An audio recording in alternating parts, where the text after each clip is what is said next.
Yang mau kita sampaikan kepada rekan-rekan media, yang pertama adalah kami mengapresiasi, kami terima kasih kepada rekan-rekan media yang sudah hadir hari ini mengawal proses hukum pemanggilan Sekjen PDI Perjuangan Mas Hasto Kristianto. Yang kedua, kami hadir di sini sebagai warga negara yang baik. Sekjen PDI Perjuangan menghormati atas panggilan dari KPK dan kami kooperatif.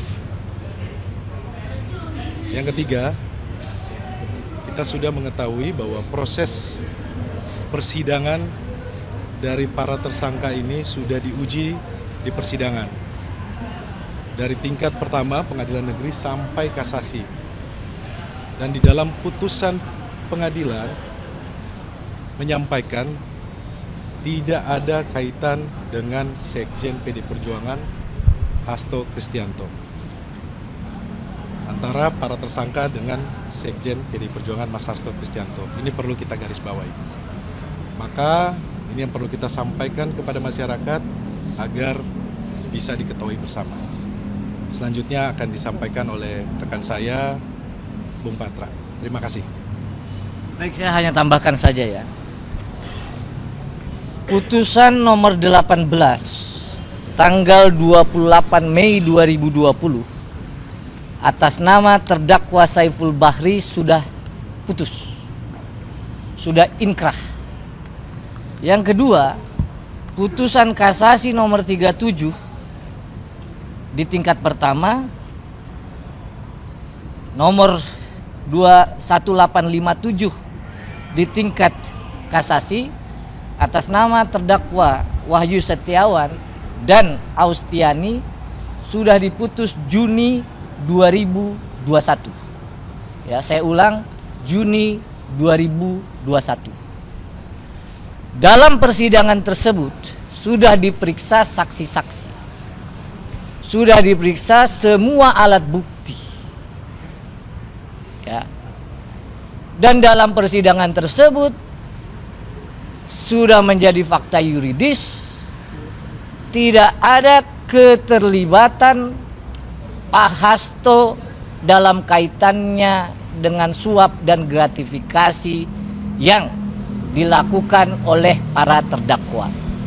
Jadi saya ulang, di dua persidangan yang putusannya sudah inkrah van geus, mengikat secara hukum, tidak ada keterlibatan Pak Hasto dalam perbuatan-perbuatan yang didakwakan oleh penuntut umum.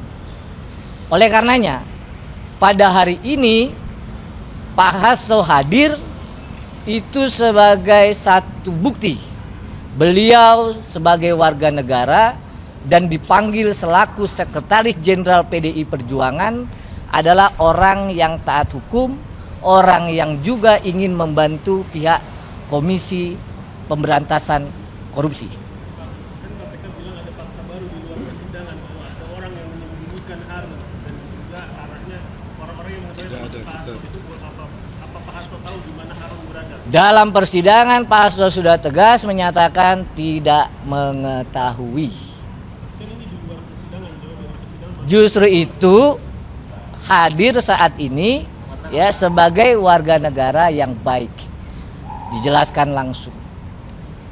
Ya, kalau ada pertanyaan, namanya disebut di persidangan. Sejauh saya menjadi advokat, puluhan bahkan ratusan nama kalau di persidangan itu disebut. Jadi kalau tidak ada kaitan, tidak ada keterlibatan, tentu sebagai saksi hadir menerangkan ya bahwa tidak ada keterlibatan. Oke, teman-teman. Ya. Dalam surat panggilannya dijelaskan Pak Hasto sebagai Sekretaris Jenderal PDI Perjuangan. Itu dalam surat panggilan.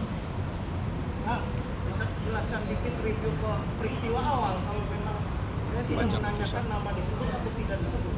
Tapi ada satu media yang menyebutkan sebelum harus melarikan diri atau dinyatakan dulu berfoto atau berada bersama Harun di PT IKA. Bisa direview dikit Bang, biar agak Dua yang mau saya sampaikan, ya.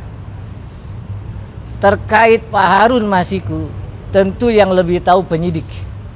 Karena penyidik adalah orang yang harusnya mengetahui keberadaan beliau.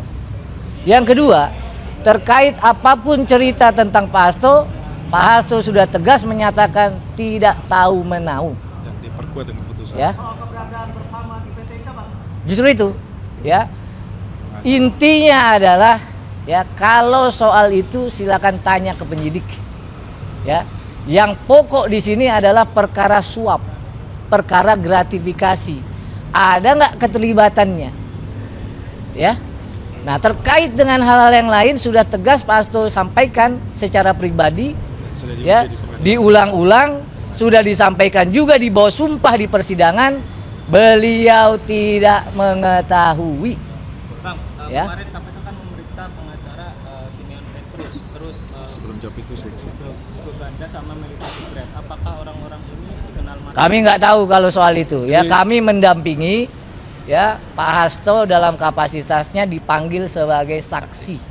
Ya, teman-teman, sebelum kita jawab ke situ, kita mempunyai grafik di mana ketika Sekjen PDI Perjuangan menyampaikan kritik atau autokritik, ya, dari proses Pilpres kemarin, grafiknya itu menaik. Isu ini selalu dinaikin.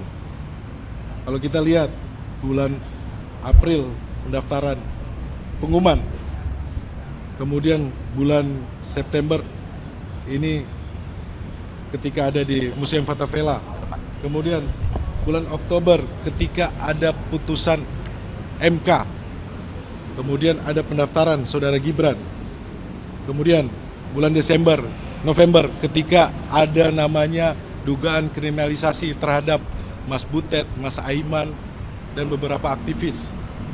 Kemudian bulan Desember ketika masa kampanye, kemudian bulan Januari ketika kita menyampaikan adanya abuse of power, dugaan mobilisasi aparat yang TSM.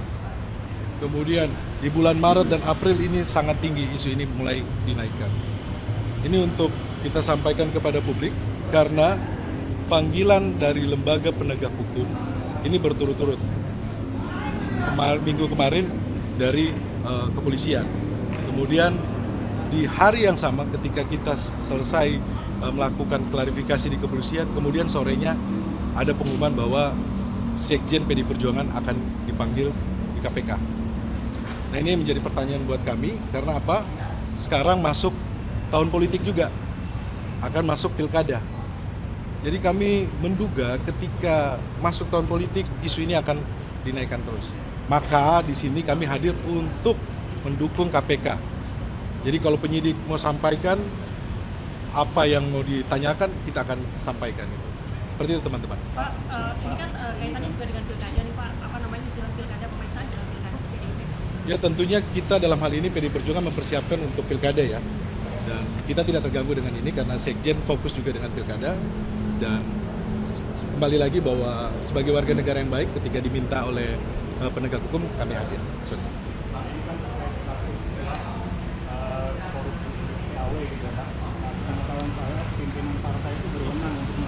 Sudah ada di putusan.